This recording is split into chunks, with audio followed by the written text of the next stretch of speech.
You're welcome back to a Global Business Report. Earlier, we saw a marked bullish performance in the equities market, but this week seems to have started on a negative note as market bears pulled the Nigerian Stock Exchange All-Share Index 60 basis points downward, and year-to-date return worsened to minus 15.8% on Monday. Now, in the financial sector, CBN's monthly economic report for the month of August revealed that forex outflows through the CBN in August totaled $6.15 billion, while FX inflows through the same amounted to $4.90 billion. And joining me to discuss these issues is Ayodeji Ebo, Managing Director, Afrinvest Securities Limited. Good to have you. Yeah, thanks for having me. All right. So how did the equities market perform today, and what are your expectations for the week? I noticed just before you came into the studio, you were thinking about the closure of the market, as it were. Yes, I think as at when I left, yes, it was around like 1 basis point up. Okay. Yeah, which is still marginal compared to the improvement we saw last week. Okay. But this is, we know in terms of the confidence in the market. So what we typically see is once you see rallies in some of those major stocks, people take profit. So when you look at what happened yesterday, we saw profit taking in some of those stocks like Access Bank that rallied almost 15% last week.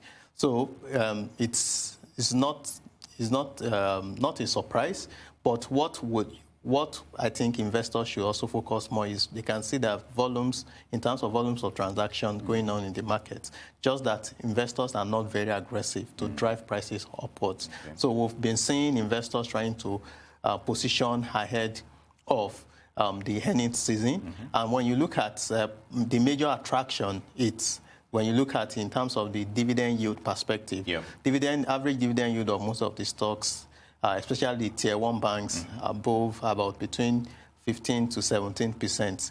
That's enough when you also compare with the lower fixed income yield that we're currently seeing is single digits. So investors are trying to take more risk in the equities market, and based on that attractive dividend yield that we project for the market, we believe that this interest would be sustained, though investors will not be very aggressive in terms of trying to buy at once. We'll see investors come into the market gradually buying in tranches to ensure that prices of these stocks are not pushed up, because when you look at fundamentals of most of those stocks remain very strong, especially within the banking space.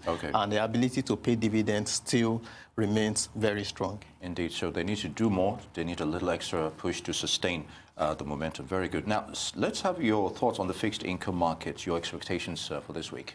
Yes, we'll be having the bond, the monthly bond auction, FGM bond auction tomorrow. And in light of the recent development in terms of significant decline in yields in the fixed income market, especially on the Nigerian Treasury bills, where only PFAs, local investors and local corporates can play.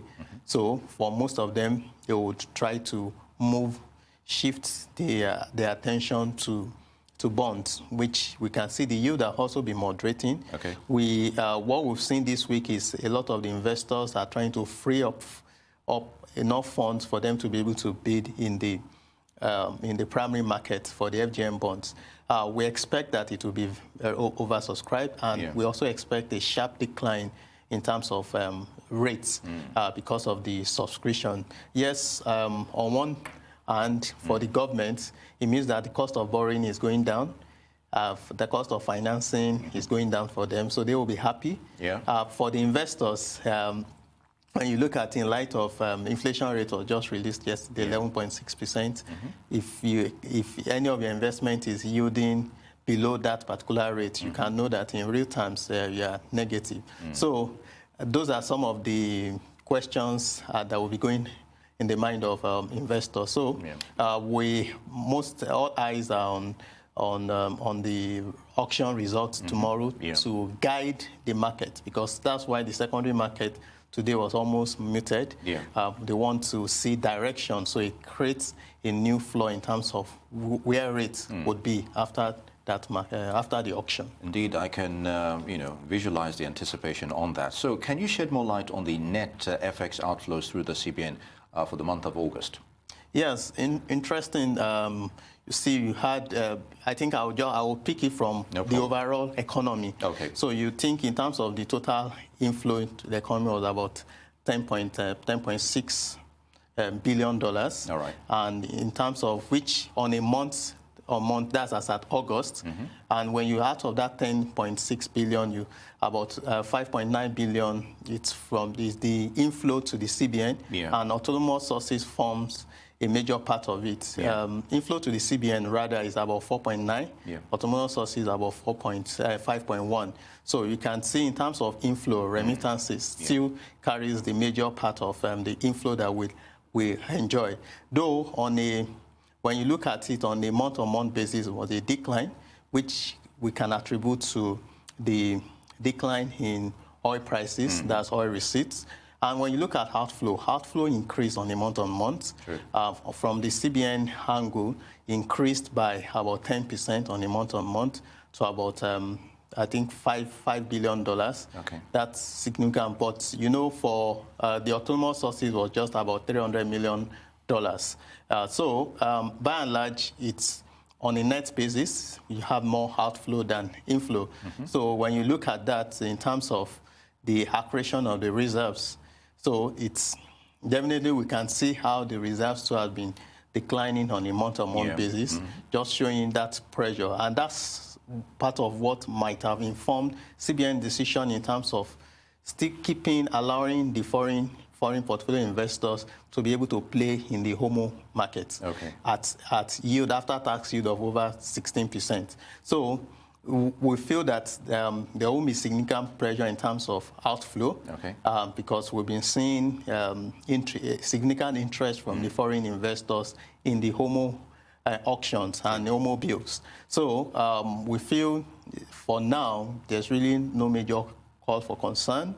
We expect that within the short term, FX will remain stable at a reserve still above $40 billion, which still covers over 6 months of imports.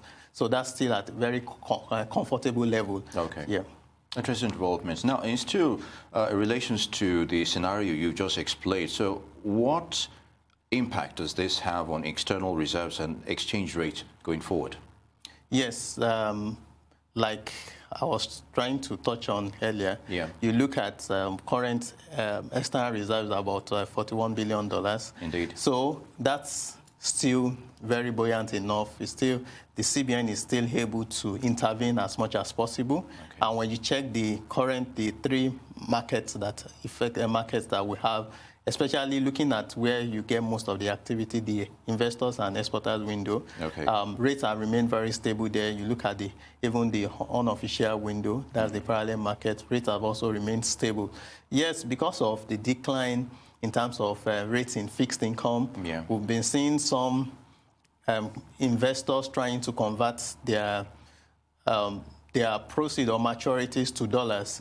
But you also want to consider in terms of liquidity of having your funds in dollars for those that don't have dollar obligation.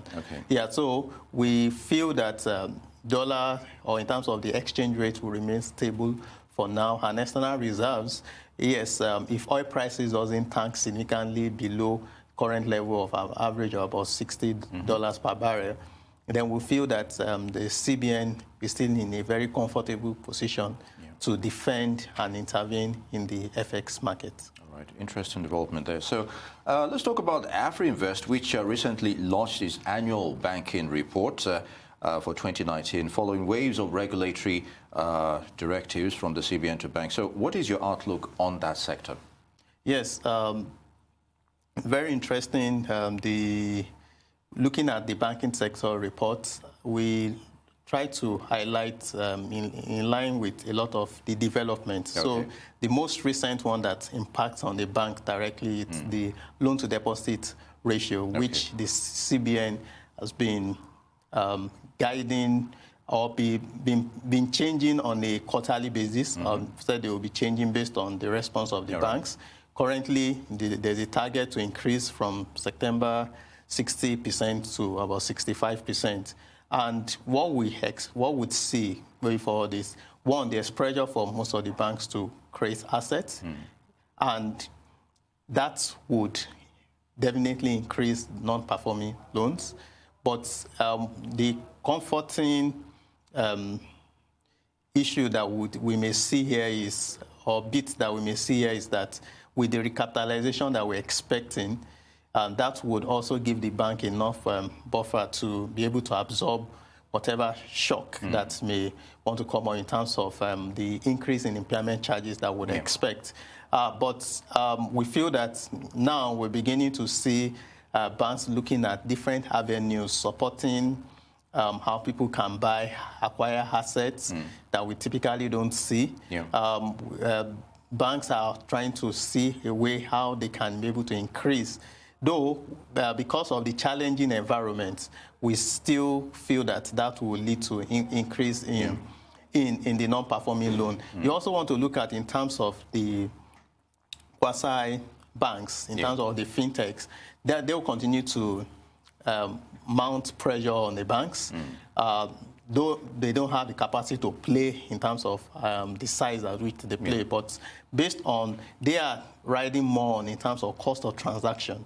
So for customers playing within the same firm, you see the cost of transferring funds really lower compared to when you deal and you're transferring funds from the bank. So for the fintech guys, they will be riding on that because cost of transaction, customers are sensitive to that.